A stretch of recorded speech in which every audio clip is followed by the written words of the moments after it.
तो दोस्तों आज मैं एक्सप्लेन करने वाला हूँ Z5 पर हाल ही में ही रिलीज हुई एक बहुत ही बेहतरीन फैंटेसी थ्रिलर सीरीज को जिसका नाम है 11/11 और ये सिग्नल नाम की एक कोरियन ड्रामा का एडेप्टेशन है जिसके बारे में बहुत सारे लोगों को पता ही नहीं है, लेकिन मैंने आपको ये इन्फॉर्मेशन दे दी है। और अगर आपको ये सीरीज पसंद आती है और अगर आप चाहते हैं कि मैं सिग्नल सीरीज को भी एक्सप्लेन करूं तो उसको भी आप कमेंट सेक्शन में लिख देना। आज की वीडियो के अंदर हम 4 एपिसोड्स को एक्सप्लेन करने वाले हैं, यानी कि ये पार्ट 1 है। इस सीरीज के अंदर टोटल 8 एपिसोड्स होंगे जिसको हम 2 पार्ट्स में कवर करेंगे। अगली वीडियो के अंदर 5वें एपिसोड से लेकर 8वें एपिसोड तक की कहानी बताई जाएगी और यहाँ पर काफी डिटेल में चीजें होने वाली हैं, तो टाइमिंग को माइंड मत करिएगा। सच में सीरीज काफी इंटरेस्टिंग है, काफी बढ़िया है, आपको देखने में काफी ज्यादा मजा आने वाला है। और अगर आप चाहते हैं तो आप इसको Z5 पर जाकर देख सकते हैं। और दोस्तों मैंने हाल ही में ही एक्सप्लेन की है एक बहुत ही बढ़िया मूवी तेलुगु हॉरर जिसका नाम है लव मी। अगर आपने उसे नहीं देखा है जाकर देखना, उसका लिंक आपको नीचे डिस्क्रिप्शन पिन कमेंट में मिल जाएगा। 11/11 सीरीज को डायरेक्ट किया है उमेश बिस्ट ने और इस सीरीज की IMDb रेटिंग है 8.2 स्टार्स आउट ऑफ 10 जो कि काफी बढ़िया है। तो चलिए अब बिना किसी देरी के चलते हैं सीधा वीडियो की तरफ। तो कहानी की शुरुआत होती है 25 अक्टूबर 2001 शाम 7 बजे देहरादून के अंदर एक दशहरा मेले को दिखाते हुए, जहां पर हम एक बच्चे युग को देख पाते हैं जो कि मेले के अंदर घूमने आया हुआ था और वो छल्ला फेंक कर इनाम जीतने वाले गेम को खेल रहा होता है, लेकिन अनफॉर्चुनेटली वो कुछ जीत नहीं पाता। तभी वहां पर एक अदिति नाम की उसकी सेम एज ग्रुप की लड़की आती है और एक मंकी मास्क जीत कर उसको देती है। उसके साथ वो दोस्ती करने की कोशिश करती है, उसे कैंडी भी देने की कोशिश करती है, लेकिन वो गुस्से में उसे दूर धकेल देता है। शायद से वो किसी चीज से परेशान था, जिसके बाद वो आगे बढ़ जाता है। लेकिन तभी कोई अनजान व्यक्ति अदिति के पास आता है जो कि थोड़ा अजीब तरह से चल रहा था और उसने अपने फेस को भी कवर करके रखा हुआ था और उसकी नजर अदिति के ऊपर काफी पहले से थी। हमको उसके हाव भाव कुछ ठीक नहीं लगते जो कि अदिति को अपने साथ लेकर चला जाता है और युग दूर से इस चीज को देख रहा था, जिसके साथ ये सीन यहीं पर शिफ्ट होता है। अब तभी 3 नवंबर 2001 सुबह 6 बजे हम एक मछुआरे को देख पाते हैं जो कि मछली पकड़ने निकला हुआ था, लेकिन उसकी सुबह और पूरा देहरादून दहलने वाला था क्योंकि उस नदी के अंदर डूबी हुई अदिति की लाश मिलती है और अब पूरे देहरादून के अंदर हड़कंप मच जाता है। खैर अब कहानी 15 साल आगे जाती है और हम अक्टूबर 2016 की टाइमलाइन को देखते हैं, जहां पर एक नया कानून पास होने वाला था और 28 अक्टूबर को वो लागू भी हो जाएगा, जिसके तहत 15 साल पुराने सारे केसेस की इन्वेस्टिगेशन बंद कर उन्हें हमेशा के लिए क्लोज कर दिया जाएगा। मतलब अगर कोई गुनहगार नहीं पकड़ा गया और अगर वो 28 के बाद भी मिलता है तो केस बंद होने से उसे कोई सजा नहीं होगी। अब इस केस के खिलाफ प्रोटेस्ट चालू हो रखे थे, लेकिन इसके अंदर सबसे आगे होती हैं अदिति तिवारी की मां संजना तिवारी, जो कि पिछले 15 साल से अपनी बेटी अदिति के कातिलों को सजा दिलवाने के चक्कर में लगी हुई थी, उनसे लड़ाई करने में लगी थी, यानी कि गवर्नमेंट से और पुलिस से, जिनके साथ शहर के ढेर सारे लोग जुड़े हुए हैं। लेकिन अब अगर ये कानून आया तो उनकी लड़ाई खत्म हो जाएगी, उनकी बेटी को इंसाफ कभी नहीं मिलेगा। और आपको युग याद होगा तो वो सब भी इस लड़ाई में उनके साथ है और उसने 3 नवंबर 2001 में टीवी पर देखा था कि अदिति को राघव नाम के एक मेडिकल स्टूडेंट ने किडनैप किया, जिसके बाद उसने फिरौती मांगी और उसके बाद उसे खत्म किया। लेकिन युग ने अदिति को आखिरी वक्त पर देखा था और इस केस का सिर्फ वही एक आई विटनेस है जो कि जानता है कि अदिति को ले जाने वाली एक लड़की थी, ना कि लड़का, यानी कि राघव कभी भी असली कल्प्रिट था ही नहीं। अब 25 अक्टूबर की सुबह हम मिलते हैं इस शहर की DSP वामिका रावत से, जो कि एक ईमानदार और थोड़ी सख्त किस्म की ऑफिसर है और वो इस कानून को लेकर थोड़ी सी न्यूट्रल है। अब उसके ऑफिस के सामने प्रोटेस्ट हो रहे होते हैं और संजना तिवारी आमरण अनशन पर है, तो उस चीज को वो लाइट वे से ही हैंडल करने का प्लान करती है क्योंकि वॉयलेंस उसका तरीका नहीं था। अब हम मिलते हैं युग से, जो कि असल में सेम पुलिस में एज एन इंस्पेक्टर ज्वाइन हुआ है और क्रिमिनल साइकोलॉजी में एक्सपर्ट है। उसकी नजर काफी तेज तर्रार है और दिमाग काफी शार्प, जो कि एक एक डिटेल को देखकर समझकर हर तरह के आउटकम्स को जज करके सही कंक्लूजन्स तक पहुंच जाता है। साथ ही साथ वो थोड़ा तेज और हाजिर जवाब किस्म का इंसान है। अब वो आते ही वामिका के जूनियर बलवंत जी से बहस कर लेता है, एज वो कह रहा था कि युग प्रोटेस्ट में शामिल था, जिस पर वो ये कहता है कि वो पुलिस की डिग्निटी बचाने की कोशिश कर रहा था। एज पुलिस का काम होता है केस सॉल्व करके गुनहगार को सजा दिलवाना, ना कि केस को बंद करके अपनी ड्यूटी से पीछे हट जाना। और इसी बहस के चलते वामिका से भी युग की थोड़ी बहुत बहस हो जाती है, जो कि कह देती है कि वो एक अच्छा ऑफिसर बन ही नहीं सकता, वो इस पुलिस जॉब के लायक ही नहीं है। अब हम वामिका के बारे में थोड़ा बहुत जान लेते हैं। तो उसकी एज अब शादी करने की हो चुकी है, या फिर ये कहें कि ज्यादा हो चुकी है, लेकिन वो शादी नहीं करना चाहती क्योंकि वो किसी को चाहती थी जो कि 15 साल पहले जा चुका है, यानी कि वो कभी लौट कर नहीं आया। अब इस सीरीज में कहानी यहाँ पर 2 अलग अलग टाइमलाइंस में जंप होती रहेगी, या फिर ये कहें कि सेवरल टाइमलाइंस में। तो ये चीज थोड़ा सा कंफ्यूजन क्रिएट कर सकती है, लेकिन मैं जितना सिंपल हो सके इसको सिंपल रखने की पूरा कोशिश करूंगा, और आप भी एक एक लाइन को ध्यान से सुनिएगा। अब कहानी वापस से 2001 की टाइमलाइन में आती है, जहां पर छोटा युग 3 नवंबर को 10 बजे ही पुलिस स्टेशन पहुंच गया था और एक पेपर पर लिखकर पुलिस वालों को बताने की कोशिश कर रहा था कि अदिति को ले जाने वाली एक लड़की है, क्योंकि अभी तक सबको यही लग रहा था कि उसको लड़के ने किडनैप किया था। लेकिन वो तो एक बच्चा होता है तो कोई भी उसकी बात नहीं सुनता। लेकिन लकीली वो शौर्य अंतवाल से टकरा जाता है, जो कि उसकी पेपर चिट देखकर अपने पास रख लेता है और उसको घर भेज देता है।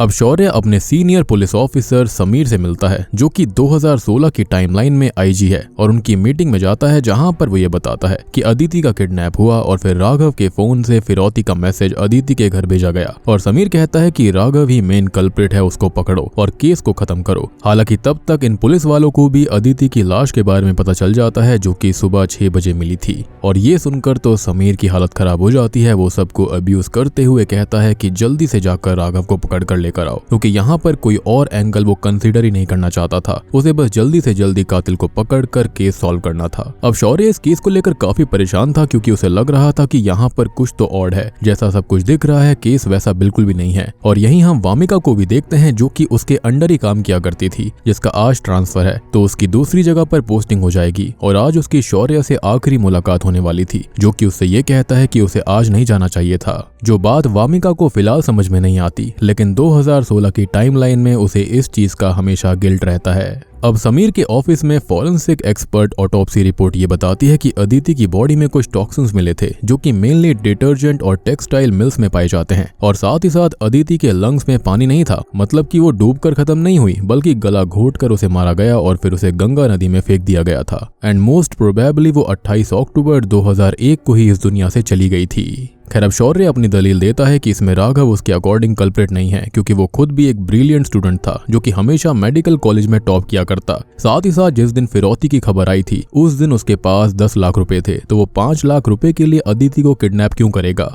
और तो और उसने खुद किसी को 5 लाख रुपए दिए थे, मतलब उसको सामने रखकर ये गुनाह किसी और ने किया है और उसके फोन से मैसेजेस भेजकर उसे फंसाया गया। लेकिन समीर इस दलील को बिल्कुल नकार देता है और राघव को पकड़ने के जल्दी से जल्दी ऑर्डर्स देता है, क्योंकि जैसा मैंने कहा उसको फटाफट केस को खत्म करना था, क्योंकि मीडिया का और बाकी लोगों का काफी ज्यादा प्रेशर उन पर था।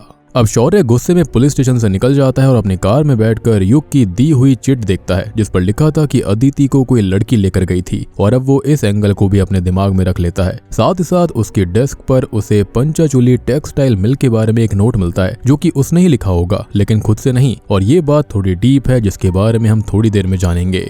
अब राघव के फोन से दशहरा के अगले ही दिन मोंटी नाम के एक हिस्ट्री स्टीटर को कॉल किया गया था, जिससे वो पूछताछ करता है। और मार पड़ने के बाद में मोंटी बताता है कि राघव ने तो उसे एक बार ही कॉल किया था, लेकिन उसकी गर्लफ्रेंड असल में ड्रग पैडलिंग किया करती थी और राघव मोंटी से एक ही बार मिला था, उसकी गर्लफ्रेंड का अकाउंट सेटल करने के काम से, वो भी पंचचूली टेक्सटाइल मिल में। और अब शौर्य के पास एक लीड होती है, जो कि उसे और युग को आगे कहानी में हेल्प करेगी। लेकिन युग को कैसे? तो यही तो इस कहानी की सीरीज के अंदर छुपा हुआ है, यानी कि 11/11 का वो राज। खैर, अब प्रेजेंट टाइम में यानी कि 2016 में रात के समय युग को दिखाया जाता है, जो कि अदिति की फॉरेंसिक रिपोर्ट्स को चेक कर रहा था, क्योंकि वो जानता था कि ये केस 3 दिन में बंद हो जाएगा और उसे उससे पहले ही इसको सॉल्व करना होगा।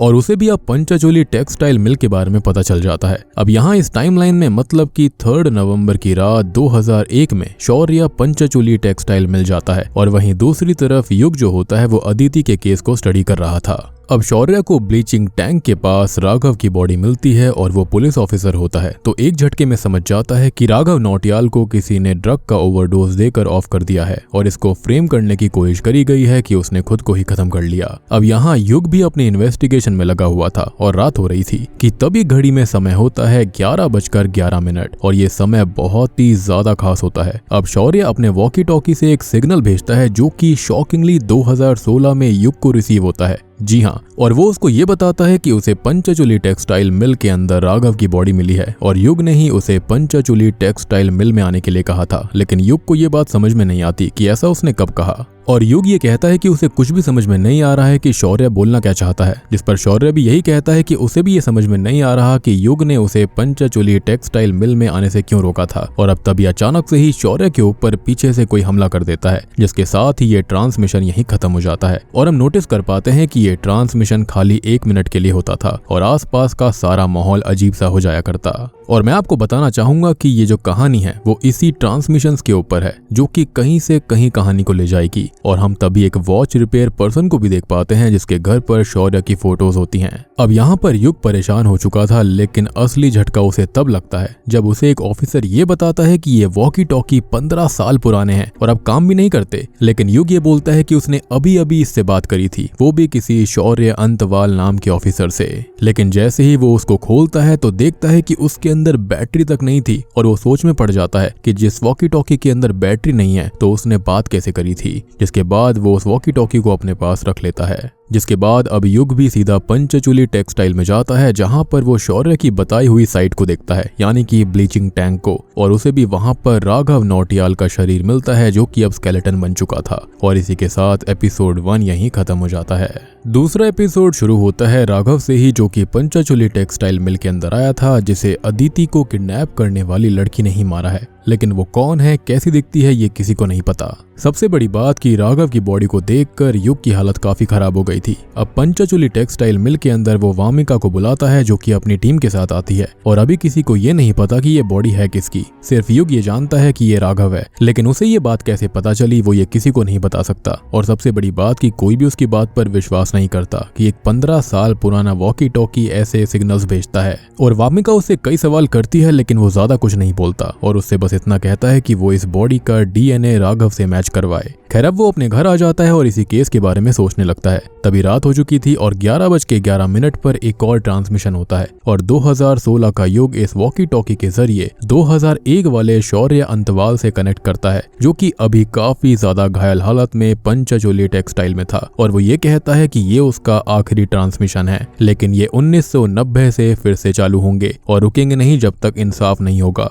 और तब युग को ही उसे इनके बारे में याद दिलाना होगा, समझाना होगा, चाहे वो कुछ भी बोले। लेकिन युग को अपनी बात पर अड़े रहना पड़ेगा, क्योंकि वो पास्ट को बदल सकते हैं, बस उन्हें हार नहीं माननी है। और यहाँ पर अभी आपको चीजें समझ में नहीं आ रही होगी कि यहाँ पर युग ने कब शौर्य से बात करी थी, क्योंकि शौर्य के हिसाब से ऐसा लग रहा था कि जैसे कि युग ने ही उसे सब कुछ बताया था। तो एक तरह से यहाँ पर उनकी मेमोरीज जो है वो रिसेट हो चुकी हैं। ये काइंड ऑफ एक टाइम लूप बन चुका है। और वैसे ही अब शौर्य की मेमोरीज रिसेट हो जाएंगी, जैसे गेम के अंदर होता है ना, अगर आपके कैरेक्टर का गेम ओवर हो जाता है तो आप किसी पर्टिकुलर जगह पर फिर से आ जाते हो या फिर आपको स्टार्टिंग से शुरू करना पड़ता है, बिल्कुल वैसे ही। और इसी के साथ ये वाला ट्रांसमिशन खत्म हो जाता है। अब अगले दिन 27 अक्टूबर 2016 हो जाता है, मतलब कि दोपहर के 2 बज रहे थे और अदिति केस को क्लोज होने में अब 34 घंटे बाकी थे, जिसके लिए संजना का अनशन और उसकी लड़ाई अभी भी जारी है, जिसकी बेटी के इंसाफ के लिए ढेर सारे लोग उसके साथ जुड़े हुए थे। अब यहाँ युग इंस्पेक्टर अंतवाल को ढूंढ रहा होता है, जिससे कि उसने बात करी थी। उसे लग रहा था कि शायद उससे कोई मजाक कर रहा है। वहीं वामिका को उस स्केलेटन की ऑटोप्सी से ये पता चलता है कि उसे खत्म करा गया था और ये बॉडी राघव की ही है।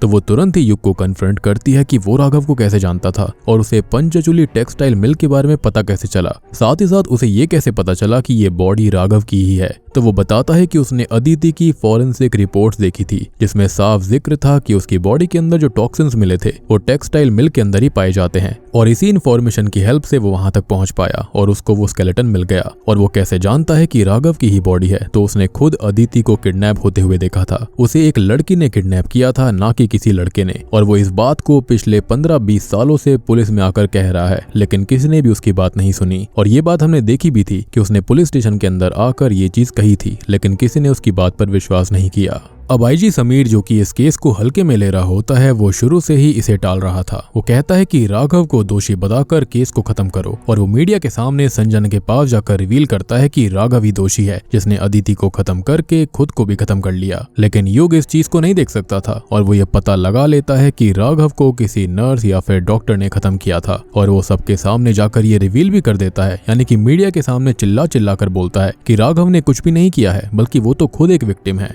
तभी समीर का जूनियर और वामिका का सीनियर राजेंद्र जुवाल उसकी क्लास लेता है, लेकिन वामिका मैटर को संभाल लेती है और कहती है कि वो केस क्लोज होने से पहले राघव की गर्लफ्रेंड को ढूंढ कर निकाल लेंगे, क्योंकि कहीं ना कहीं राघव की गर्लफ्रेंड ने ही ये कांड किया था। अब मीडिया के अंदर बात फैल जाने से अलग अलग हॉस्पिटल से कॉल आने लगते हैं, और ऐसा ही एक कॉल एक हॉस्पिटल से आता है कि एक लड़की सडनली कहीं भाग गई है जिसे वामिका अरेस्ट करने जाती है, लेकिन वो शहर से बाहर होती है और उसे लाने में ही 7 घंटे लग जाएंगे, जबकि 8 घंटे में केस क्लोज होने वाला था। अब वो थोड़ा दिमाग लगाकर उस लड़की को एयरलिफ्ट करवा लेती है, और ये लड़की होती है ऋतु भट्ट, यानी कि राघव की गर्लफ्रेंड, जिसके लॉकर से ही कंफर्म हो गया था कि वो अदिति केस पर नजर रख रही थी। इनफैक्ट उसकी 28 अक्टूबर पर भी नजर होती है जब केस खत्म हो जाए और वो आजाद हो जाएगी, लेकिन वो पकड़ी जाती है। अब वामिका उससे पूछताछ करती है, लेकिन वो हर बार यही कहती है कि उसने कुछ भी नहीं किया है। वो तो ये बताती है कि उसका तो खाली ब्रेकअप हो गया था, जिसके चलते वो बाहर चली गई थी, उसे अकेलापन चाहिए था। और तभी युग को याद आता है कि जिसने अदिति को उठाया था वो लंगड़ा कर चल रही थी, तो वो ऋतु को तुरंत ही चलने के लिए बोलता है, लेकिन वो बिल्कुल सही होती है। और तभी उनको और हमको एहसास होता है कि ये लड़की ऋतु भट्ट है ही नहीं, बल्कि इसकी खबर देने वाली लड़की असल में ऋतु भट्ट है, जिसने अदिति और राघव को खत्म किया था।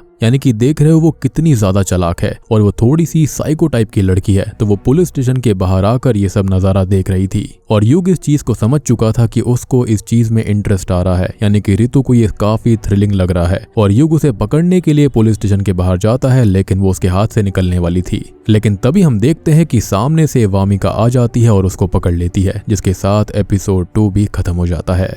एपिसोड 3 शुरू होता है ऋतु के किए हुए गुनाह से, और हम देखते हैं 29 अक्टूबर 2001 सुबह 5 बजे के सीन को, जहां पर वो गंगा नदी के पास बने हुए ब्रिज के ऊपर आकर अदिति को वहां से नीचे फेंक देती है, एंड अदिति ऑलरेडी ऑफ हो चुकी थी। अब प्रेजेंट टाइम में वामिका ऋतु से पूछताछ कर रही होती है, जिसके पास खाली कुछ ही मिनट बचे हुए थे, जिसके अंदर या तो वो ऋतु से कन्फेस करवा लेंगे तो उसको सजा मिल जाएगी, लेकिन अगर वो कन्फेस नहीं करा पाए तो वो आजाद हो जाएगी, क्योंकि ये सारे के सारे केसेस बंद होने वाले थे। अब ऋतु ने किया ये था कि अपनी फ्रेंड के लॉकर से खुद का लॉकर चेंज कर दिया था, जिसके चलते सबको ये लगा कि उसकी फ्रेंड ऋतु है। यानी कि आप देखो ये कितनी बड़ी साइको है। और सबसे बड़ी बात कि ऋतु को ये सारी चीजें पता थी, वो काफी स्मार्ट होती है, तो वो सभी सवाल, आरोपों और बातों को बिल्कुल नकार देती है। और युग और वामिका उसे ट्रिक करने की कोशिश करते हैं कि राघव के ग्लासेस पर उसके डीएनए मिल चुके हैं, लेकिन वो तुरंत ही फाइल को देख लेती है और वहां पर रिपोर्ट नहीं आई थी, वो बिल्कुल ब्लैंक पेपर्स होते हैं। जिसके बाद 12 बज जाते हैं, मतलब कि अदिति केस क्लोज हो चुका था और अब ऋतु को कोई भी सजा नहीं मिल पाएगी। जिसके साथ ही युग और अदिति की माँ अदिति को मिलने वाले इंसाफ की लड़ाई हार जाते हैं और संजना इससे पूरी तरह टूट जाती है। खैर फॉरेंसिक से एक अच्छा काम होता है कि उन्हें राघव के कपड़ों से 29 अक्टूबर 2001 की टोल बूथ रिसिप्ट मिलती है, मतलब कि वो 29 अक्टूबर को खत्म हुआ था, तो उसका केस अभी बंद नहीं हुआ है, उसके अंदर एक दिन और बाकी है। साथ ही साथ डीएनए रिपोर्ट्स भी आ गई थी, तो ऋतु को सजा तो मिल सकती है, लेकिन अदिति के केस में नहीं बल्कि राघव के केस में, जिससे कि संजना काफी दुखी हो जाती है और ऋतु को मारने भी लगती है कि उसकी बेटी को इंसाफ नहीं मिल पाया, जिसकी लड़ाई के लिए उसने सब कुछ एक कर दिया था। लेकिन तभी एक अंधेरे के अंदर उम्मीद की किरण जागती है। कोर्ट का फैसला ये आता है कि इस तरह का कानून कभी लागू नहीं होगा और क्रिमिनल्स हमेशा पकड़े जाएंगे, यानी कि इस कानून को हटा दिया जाता है और अब अदिति के केस में भी ऋतु को पूरी सजा मिल पाएगी। जिसके बाद में अदिति का अब जाकर फाइनल फ्यूनरल होता है, जहां पर उसे श्रद्धांजलि दी जाती है और फाइनली युग भी खुद को रिडीम करता है। एज अगर उस दिन वो अदिति के साथ होता तो वो बच सकती थी, और ये सोचकर उसकी भी आंखों में आंसू आ जाते हैं और वो अदिति की माँ से माफी भी मांगता है। यानी कि चलो एटलीस्ट एक केस तो सॉल्व हो चुका था। तभी हम वामिका को देखते हैं जो कि शौर्य के पिता के घर पर जाती है, जो कि एक वॉच मैकेनिक है, और एपिसोड 1 के अंदर हमने इन्हीं को देखा था। ये क्वांटम फिजिक्स के प्रोफेसर भी होते हैं जिनसे वो अक्सर मिलने आती है और शौर्य की दी हुई एक लौती निशानी उसकी घड़ी ठीक कराने जाया करती, जिसको शौर्य असल में टाइम मशीन कहा करता था। और मेरे ख्याल से ये चीज सच हो चुकी है और इसको हम मजाक नहीं ले सकते। खैर अब कहानी 26 मई 1997 की एक झलक को दिखाती है, जहां पर वामिका पहले ज्वाइनिंग के लिए अपने ज्वाइनिंग ऑफिसर शौर्य अंतवाल को रिपोर्ट करने आई थी, जिससे कि वो थोड़ी बहुत बात करता है। अब प्रेजेंट टाइम में कहानी 7 नवंबर 2016 से शुरू होती है, और जैसा कि वामिका और उनकी टीम, या फिर यूं कहें कि देहरादून की पुलिस ने अदिति के केस को सुलझा दिया था, तो अब सरकार ने एक नई कोल्ड केस यूनिट बनाने का फैसला किया है, जो कि 15 साल से पुराने केसेस को सॉल्व करेंगे। और ये जानकर सुनकर तो आईजी समीर का दिमाग खराब हो जाता है कि काम और ज्यादा बढ़ चुका है। अब वो अपने जूनियर जुआल पर काफी चिल्लाता है और उसे ही इस सिटी के कोल्ड केस यूनिट का हेड बना देता है। और यहाँ पर वो ये भी कहता है कि जुआल तो वैसे भी केसेस को निपटाने में एक्सपर्ट है और उसको याद भी होगा कि उसने शौर्य के केस को कैसे निपटाया था। और यहाँ पर हम समझ चुके हैं कि कुछ न कुछ 15 साल पहले गड़बड़ हुआ था। यानी कि शुरुआत से ही हम देखते आ रहे हैं कि शौर्य के साथ कुछ तो अजीब हुआ है और इसके बारे में समीर और जुआल जानते हैं। और अब यहाँ से कहानियां जो जाएंगी ना, वहाँ पर काफी सारे ऐसे कोल्ड केसेस आने वाले हैं। साथ ही साथ हम शौर्य के केस को भी देखेंगे, तो आगे कहानी काफी ज्यादा पेचीदा होने वाली है, तो दिल थाम कर बैठिएगा। साथ ही साथ यहाँ पर सुपर नेचुरल एलिमेंट्स भी ऐड होंगे। अब जुआल अपनी टीम को रेडी करता है जिसके अंदर वामिका, युग, बलवंत और एक फॉरेंसिक एक्सपर्ट होती है। जुआल अब आकर सबको ग्रीट करता है और पहले ही कोल्ड केस को सौंपता है जो कि सबसे डेंजरस था, जो कि सॉल्व नहीं हो पाया, जिसका नाम टाई एंड डाई केस है और ये 1990 का केस होता है। और आपको 1990 सुनकर कुछ याद आया होगा, तो शौर्य ने कहा था कि 1990 से ये ट्रांसमिशंस फिर से शुरू होंगे। अब टाई एंड डाई केस के अंदर 3 साल में 10 लोग निपटाए गए थे, जिसके अंदर किलर ने 10 लड़कियों को खत्म किया था। जो लड़कियां अकेली घूमती थी वो उनको पकड़ लेता, उनके हाथ पैरों को लाल चुन्नी से बांध दिया करता और फिर उनका गला दबाकर उन्हें ऑफ कर देता। हालांकि 3 साल बाद ये सारी चीज रुक गई थी, लेकिन ये केस कभी सॉल्व नहीं हो पाया। इन केसेस से डर का माहौल इतना ज्यादा फैल गया था कि लोग अपने घर की लेडीज को, लड़कियों को लाल कपड़े पहनकर या फिर परफ्यूम लगाकर या फिर फुल मून नाइट पर बाहर निकलने नहीं देते थे। अब युग और बलवंत के बीच में शुरू से ही एक रिफ्ट होती है और वामिका उन्हें वार्निंग देती है कि वो दोनों ठीक से रहें और अगर वो इस केस पर काम नहीं करना चाहते तो वो डायरेक्टली जाकर आईजी से बात कर सकते हैं। जिसके चलते बलवंत ये सोचता है कि आईजी से बात करने से अच्छा है कि वो इस केस पर ही काम कर ले। अब अपने घर पर युग रात को टाई वाले केस की 7th विक्टिम यानी कि रजनी नेगी की केस फाइल को स्टडी कर रहा था। वहीं हम 3 नवंबर को 1990 में शौर्य को अपनी टीम के साथ 7th मिसिंग विक्टिम को ढूंढता हुआ नोटिस करते हैं। एंड आई सेड कि ढूंढ रहा है, यानी कि रजनी नेगी अभी मिली नहीं है और वो आज मिलेगी तो उसकी खबर 4 तारीख को छपेगी। अब समय अचानक से 11:11 हो जाता है और ट्रांसमिशन फिर से शुरू होता है, जिससे कि 2016 का युग 1990 से कनेक्ट करता है। और अब आपको याद आया होगा कि 2001 वाले शौर्य ने ये कहा था कि ट्रांसमिशंस 1990 से शुरू होंगे और ये बात युग को तब समझ नहीं आई थी, लेकिन अब उसे समझ में आ गई थी।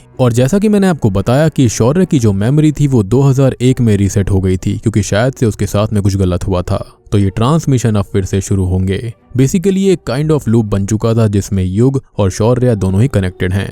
अब ट्रांसमिशन में युग शौर्य से कहता है कि वो उसका इंतजार कर रहा था और अब ये बातें शौर्य को समझ में नहीं आती। तभी युग से बात करते हुए वो बताता है कि वो रजनी नेगी को ढूंढ रहा है, जिस पर युग कहता है कि वो ओल्ड ब्रिज के नीचे मिली थी और 8th विक्टिम 9th नवंबर को रेलवे स्टेशन पर मिलेगी और वो 9th की लोकेशन बताए इससे पहले ही ट्रांसमिशन खत्म हो जाता है। और शौर्य को ये सारी चीजें समझ में नहीं आती कि यहाँ पर ये था कौन। तभी शौर्य नोटिस करता है कि उनको रजनी नेगी यानी कि वो विक्टिम मिल जाती है और वो बिल्कुल ठीक उसी जगह पर मिली थी जो कि युग ने बताई थी। वहीं अब प्रेजेंट टाइम में 2016 में युग वामिका को केस समझाता है कि ये लड़कियां 22 से 36 साल के बीच की थीं, मतलब कि किलर उन पर अपनी एक्स गर्लफ्रेंड का गुस्सा निकाल रहा था या फिर कुछ ऐसी ही चीज थी। वो उनके हाथ बांध दिया करता क्योंकि वो उन्हें कंट्रोल करना चाहता था, उनकी फ्रीडम को छीनना चाहता था। वो उनका मेकअप भी खराब करता है क्योंकि वो उन्हें देख भी नहीं सकता, उनकी सुंदरता से नफरत करता है या फिर वो उन्हें उसकी एक्स गर्लफ्रेंड की याद दिलाती होगी। अब 8 नवंबर 1990 में हम पलक नाम की एक लड़की को देखते हैं जो कि एक डांसर है और वो शौर्य की लव इंटरेस्ट है या फिर ये कहें कि गर्लफ्रेंड है, जिसको शौर्य उस किलर से बचने के लिए टिप्स देता रहता है, समझाता रहता है कि जब भी वो सामने आएगा तो क्या करना है। खैर अब प्रेजेंट का युग केस फाइल को देख रहा था और 8th विक्टिम की रिपोर्ट पढ़ रहा होता है। वहीं 9 नवंबर 1990 में शौर्य रेलवे स्टेशन जाकर थोड़ा बहुत चेक करता है क्योंकि उसे युग की बात पर थोड़ा बहुत यकीन था। और तभी हम एक लड़की को स्टेशन से जाता हुआ देख पाते हैं जिस पर वो कातिल हमला शुरू करता है और अब होता है असली खेल चालू। और आगे जाने से पहले एपिसोड 1 के शौर्य की बात को हम याद कर लेते हैं जिसने कहा था कि पास्ट को चेंज किया जा सकता है। तो होता यह है कि शौर्य रेलवे स्टेशन पर उस 8th विक्टिम को ही ढूंढ रहा था। वहीं प्रेजेंट में युग उसकी ही रिपोर्ट को देख रहा होता है और अब युग के कैबिन में अचानक से हलचल शुरू हो जाती है। पूरा माहौल अजीब होना शुरू हो गया था। उसके हाथ में जो विक्टिम की पिक्चर थी वो ग्लिच करने लगती है। वहीं उसने बोर्ड पर पर सारे विक्टिम्स को मेंशन किया हुआ था और वो भी ग्लिच करने लगते हैं। और अब 1990 में शौर्य को वो लड़की मिल जाती है जिस पर हमला हुआ था, लेकिन वो खत्म होने ही वाली थी, जिसको शौर्य बचा लेता है। और जैसा उसने ही कहा था कि पास्ट को चेंज किया जा सकता है, तो अब जाकर युग के हाथ में 8th विक्टिम की पिक्चर होती है। वो चेंज होकर अब सेव्ड विक्टिम में चेंज हो गई थी, यानी कि खाली उस पर हमला हुआ था। और अब बोर्ड पर एक वर्ड चेंज होकर अटेम्प्टेड हो जाता है, यानी कि उस पर हमला हुआ लेकिन वो बच गई। और आंखों के सामने ये सब चेंज होता देख युग हिल जाता है और हम भी हिल जाते हैं। हमारा दिमाग भी खराब हो गया था, यानी कि पास्ट को चेंज किया जा सकता था।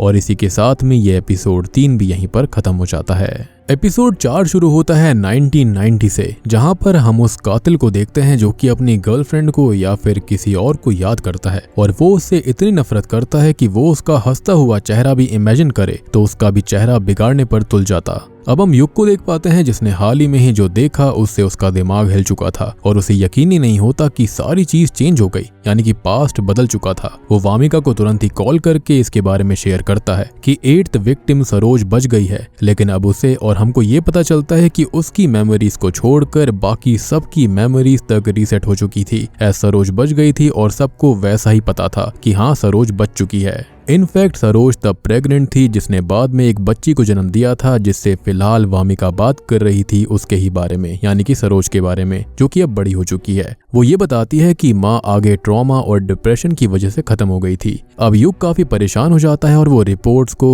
को चेक करता है तो उसे न्यूज़पेपर में भी वही मिलता है कि सरोज बच गई थी। लेकिन यहाँ पर अलग ये था कि उसे शौर्य ने बचाया था और वो युग की वजह से वहां पहुंच पाया। युग को अब शौर्य का नाम पता चलता है तो वो उसके बारे में पता करता है और उसको एहसास होता है कि शौर्य 1990 में ASI था, जो कि 2001 में डिस्चार्ज हुआ। और अब उसकी आंखें चमक जाती हैं कि वो प्रेजेंट से पास्ट में ट्रांसमिशंस कर रहा है और वो पास्ट को चेंज कर सकता है।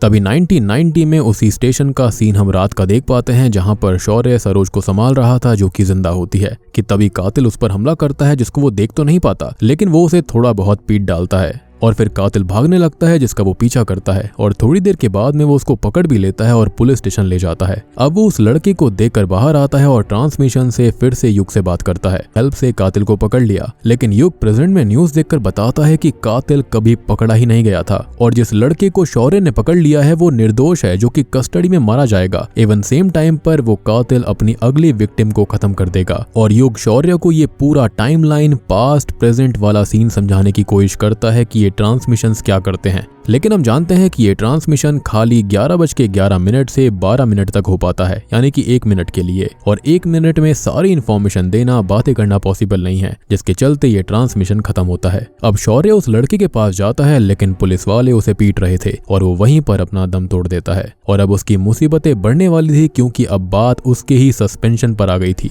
और अब वो युग के ऊपर ही भड़क जाता है और अपने ही एक सीनियर को युग समझकर पीट देता है और अब उसकी मुश्किलें और ज्यादा बढ़ जाती हैं। इसी बीच वो कातिल एक और लड़की को शहर के बीचों बीच खत्म करता है और सेम चीज को प्रेजेंट में युग भी नोटिस करता है कि पहले वो कातिल लड़कियों को सुनसान इलाके में खत्म करता था, लेकिन ट्रांसमिशंस के बाद उसने अपनी विक्टिम को बीच शहर में मारने का रिस्क कैसे लिया। और जिन्होंने शुरू से ध्यान दिया होगा वो भी बता देंगे कि कातिल ने लड़की को बीच शहर में क्यों मारा, और ना बता पाए तो आगे तो पता चल ही जाएगा कि ऐसा क्यों हुआ था। तभी 1990 में शौर्य कातिल के भागने वाले पाथ को फॉलो करता है, क्योंकि वो कातिल रात में अचानक से ही मिसिंग हो गया था और वो निर्दोष लड़का पकड़ा गया तो कातिल इसी पाथ से कहीं और गया होगा। वहीं अब प्रेजेंट टाइम में वामिका भी इन रूट्स का एक पैटर्न पता लगाती है कि ये सब लड़कियां खत्म होने से पहले बस कल की 543 से उतरी थी और सरोज के खत्म होने के बाद कातिल उसी बस से भागा था जिसमें मौजूद दोनों लड़कियों ने उसका चेहरा देख लिया था और वो पुलिस तक ना पहुंच जाए, इसलिए उसने उन दोनों को जल्दीबाजी में शहर के बीच खत्म किया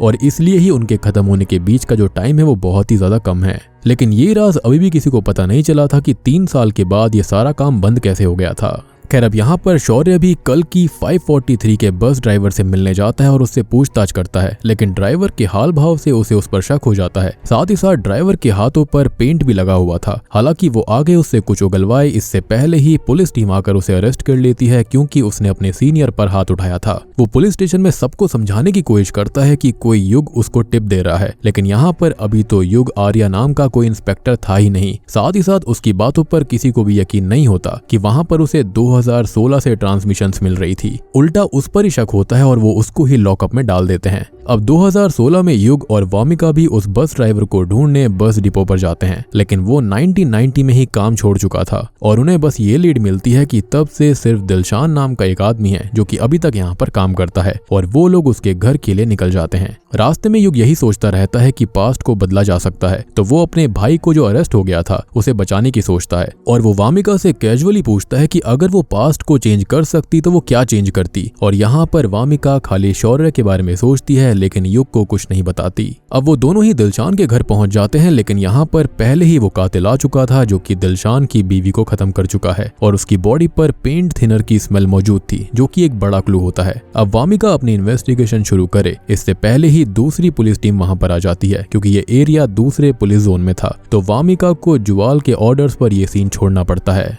लेकिन वहां पर उनकी जो फॉरेंसिक एक्सपर्ट होती है उसने वहां पर कुछ एविडेंस चुरा लिए थे। अब युग और बलवंत दोनों ही इस चीज से काफी ज्यादा अपसेट हो जाते हैं, या फिर ये कहें कि वामिका से अपसेट हो जाते हैं। और युग तो बहुत ही ज्यादा वियर्ड हो गया था क्योंकि ये जो चीज हुई थी वो उसी के ट्रांसमिशन की वजह से हुई है, क्योंकि वो लोग कातिल तक पहुंचने वाले थे। तो वो यहाँ पर आ गया और सेम तरीके से उसने ये चीज कर दी। लेकिन अब युग ठान लेता है कि वो इस चीज को रोक कर रहेगा। वो एग्जैक्ट 11 बजे अपने घर पर आता है और ट्रांसमिशन का वेट करता है। वहीं शौर्य लॉकअप में कैद होता है, लेकिन उसका वॉकी टॉकी सामने ही थोड़ी दूर एक टेबल पर रखा गया था। अब एग्जैक्ट 11:11 पर ट्रांसमिशन शुरू होता है और युग उसको समझाने की कोशिश करता है कि कातिल ने 2016 में एक जान ले ली है, तो उसका 1990 में पकड़ा जाना बहुत जरूरी है। लेकिन शौर्य इस पर ध्यान ही नहीं दे रहा था। लेकिन अब उसके कान खड़े हो जाते हैं। वो सहम जाता है और डर जाता है क्योंकि युग बोलता है कि आज रात पलक राणा जो कि एक डांसर है उसको वो कातिल खत्म कर देगा। और पलक कौन है सबको याद होगा, जिसकी जान बचाने के लिए शौर्य तड़प उठता है क्योंकि वो वहां पर उसकी गर्लफ्रेंड थी। अब तभी युग पलक की फोटो को देखता रहता है कि कोई ग्लिच होगी या फिर नहीं, या फिर चेंजेस होंगे या फिर नहीं होंगे। लेकिन अचानक से ही ग्लिच शुरू हो जाता है, यानी कि पास्ट में हल्के हल्के चेंजेस आने शुरू हो गए थे क्योंकि यहाँ पर युग ने वो चेंजेस ट्रिगर कर दिए थे जो कि वैसे नहीं थे। और सबसे बड़ी बात कि पलक को ये कातिल क्यों खत्म करना चाहता था, तो इसका सबसे बड़ा रीजन ये होता है कि उस रात उसने बस के अंदर कातिल को चढ़ते हुए देखा था, जिसके चलते कातिल ऐसा करना चाहता था। और बूम, इसी के साथ में चौथा एपिसोड और सीरीज का पार्ट 1 यहीं पर खत्म हो जाता है। तो दोस्तों ये थी 11-11 सीरीज के पहले 4 एपिसोड्स की कहानी और पार्ट 1। उम्मीद करता हूँ कि आपको अब तक ये रोमांचक लग रहा होगा और वाकई में सीरीज काफी इंटरेस्टिंग है। इसका पार्ट 2 तो और भी ज्यादा रोमांचक होने वाला है और एंडिंग तो और भी ज्यादा भयानक होगी। तो उसके लिए आप फटाफट इस वीडियो को 10,000 लाइक कर दो, 500 कमेंट कर दो, ताकि आप तक जल्दी से जल्दी पार्ट 2 आ जाएगा। और अगर रेस्पॉन्स स्टार्टिंग में ही बहुत अच्छा आता है तो हो सकता है कि मैं इसको और भी ज्यादा जल्दी अपलोड कर दूं। बाकी जितनी भी थियोरीज हैं और सुपर नेचुरल पार्ट है उसके बारे में हम पार्ट 2 में डिस्कशन करेंगे, जहां पर हम सीरीज 1 के बारे में डिटेल में जानते हुए सीजन 2 के बारे में भी डिस्कशन करेंगे, क्योंकि इसका सीजन 2 भी आएगा और वो मैंने आपको पहले ही बता दिया है ताकि आपका रोमांच पहले से ही बना रहे। तो वीडियो पसंद आई है तो लाइक कर देना, चैनल के ऊपर नए हैं सब्सक्राइब कर दीजिए ताकि आप तक पार्ट 2 की नोटिफिकेशन जल्दी से आ जाएगी। तो मैं आप सबको मिलता हूँ अगले वीडियो के साथ में, तब तक के लिए